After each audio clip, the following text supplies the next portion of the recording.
ఇంటర్నెట్లో విపరీతంగా వైరల్ అవుతున్న ధోని హ్యాండ్షేక్ కాంట్రవర్సీ ఏంటి? రోహిత్ శర్మకి స్టార్ స్పోర్ట్స్ కి మధ్య జరుగుతున్న గొడవ ఏంటి? ఈ రెండు కాంట్రవర్సీస్ గురించి ఈ వీడియోలో క్లియర్ గా చూద్దాం. ఫస్ట్ ధోని హ్యాండ్షేక్ కాంట్రవర్సీ గురించి చూస్తే మే 18న ఆర్సీబీ సిఎస్కే మధ్య మ్యాచ్ అయిపోయినా కానీ ఇప్పటికీ ఏదో ఒక కాంట్రవర్సీ ఆ మ్యాచ్ గురించి ఇంటర్నెట్ లో విపరీతంగా వైరల్ అవుతూనే ఉంది. అందులో ముఖ్యంగా చెప్పుకోవాల్సింది ధోని హ్యాండ్షేక్ కాంట్రవర్సీ. మే 18న జరిగిన ఆర్సీబీ సిఎస్కే మ్యాచ్ లో ఎవరు గెలిస్తే వాళ్ళు ప్లే ఆఫ్స్ కి వెళ్తారు. ఓడిపోయిన టీం ఇంకా బ్యాగులు సర్దేసుకోవాలి. అయితే ఆర్సీబీ టీం మాత్రం తక్కువ రన్ రేట్ ఉండడంతో ఖచ్చితంగా 18 పరుగుల తేడాతో సిఎస్కేపై నెగ్గాలి. అప్పుడే ప్లే ఆఫ్స్ కి వెళ్తుంది. ఇక క్యాలిక్యులేషన్స్ అన్ని ఇంట్రెస్టింగ్ గా ఉండడంతో ఆ రోజు స్టేడియం మొత్తం నిండిపోవడమే కాకుండా టీవీల్లో కూడా ఏదో ఫైనల్ మ్యాచ్ అన్నట్లు కోట్లలో చూశారు. అయితే లాస్ట్ ఓవర్ కి సిఎస్కే 17 రన్స్ చేయాలి. RCB bowler Yash Dayal bowling చేసి ఆ ఓవర్ లో కేవలం 7 రన్స్ మాత్రమే ఇవ్వడమే కాకుండా ఇంపార్టెంట్ ధోని వికెట్ తీశాడు. దీంతో మే 3 వరకు కేవలం ప్లే ఆఫ్ ఛాన్సెస్ 1% ఉన్న ఆర్సీబీ టీం 100% ఛాన్సెస్ తో ప్లే ఆఫ్స్ కి దూసుకెళ్లింది. అసలు ఆర్సీబీ ప్లే ఆఫ్స్ కి వెళ్లే ఛాన్సే లేదని అందరూ అనుకుంటుంటే ప్లే ఆఫ్స్ కి వెళ్లడంతో ఆర్సీబీ ప్లేయర్స్ ఆనందానికే అంతులేదు.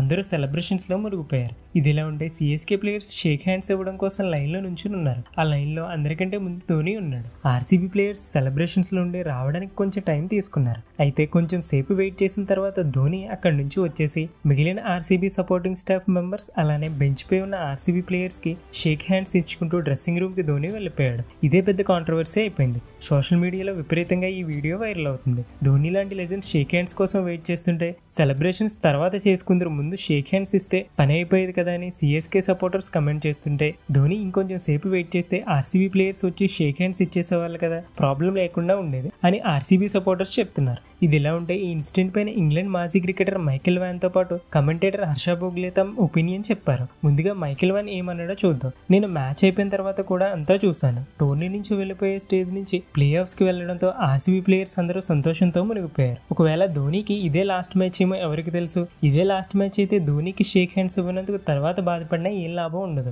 ఒక లెజెండరీ క్రికెటర్ మన కోసం వెయిట్ చేస్తున్నాడు. సో ఫస్ట్ అతనికి షేక్ హ్యాండ్స్ ఇచ్చిన తర్వాత ఎంతసేపు సెలబ్రేషన్స్ చేసుకున్నా పర్లేదు, రెస్పెక్ట్ఫుల్ గా ఉండేదని మైకెల్ వన్ తన అభిప్రాయాన్ని చెప్పాడు. అలానే హర్ష భోగ్లే మాట్లాడుతూ మనం వరల్డ్ కప్ ఫైనల్ గెలిచిన సెలబ్రేషన్స్ చేసుకోవడం తప్పులేదు, కానీ ఆపోజిట్ టీమ్ కి షేక్ హ్యాండ్స్ ఇస్తే బాగుంటుంది. ఇలానే క్రికెట్ గొప్పతనం తెలుస్తుంది. మ్యాచ్ జరిగేటప్పుడు ఒకరికొకరు పోటాపోటీగా ఆడతాం, కానీ మేము శత్రువులు మేం కాదు. ఎన్ని జరిగినా ఫ్రెండ్స్ అయినా చెప్పుకోవడానికి ఈ హ్యాండ్ షేక్స్. ఒకసారి హ్యాండ్ షేక్స్ ఇచ్చేసుకుంటే ఎంతసేపు అయినా సెలబ్రేషన్స్ చేసుకోవచ్చు అని హర్ష భోగ్లే అన్నాడు. అయితే ఇక్కడ ఒక ఇంట్రెస్టింగ్ ఇన్సిడెంట్ జరిగింది. మ్యాచ్ అయిపోయిన తర్వాత ధోని గ్రౌండ్ లో కనిపించకపోవడంతో కోహ్లీ ధోని కోసం వెతికాడు. ఆ తర్వాత ధోనితో మాట్లాడడానికి అతని డ్రెస్సింగ్ రూమ్ కి వెళ్ళాడు. దీనికి సంబంధించిన వీడియో ఇప్పుడు వైరల్ అవుతుంది. ఇది చూసిన క్రికెట్ ఫ్యాన్స్ ధోని కోహ్లీ మధ్య ఎంత మంచి బాండ్ ఉందని మెచ్చుకుంటున్నారు. ఇది ఇలా ఉంటే ధోని షేక్ హ్యాండ్స్ కాంట్రవర్సీలో ఆర్సీబీ ప్లేయర్స్ ఆర్ ధోనిలో ఎవరు కరెక్టో కమెంట్ చేయండి. ఇక రోహిత్ కి స్టార్ స్పోర్ట్స్ కి మధ్య జరుగుతున్న గొడవ ఏంటంటే రీసెంట్ గా కోల్కతాతో మ్యాచ్ కు ముందు ప్రాక్టీస్ చేస్తున్నప్పుడు Rohit KKR assistant coach Abhishek Nair మాట్లాడుకున్నారు. ఆ వీడియోలో రోహిత్ ఏమన్నాడంటే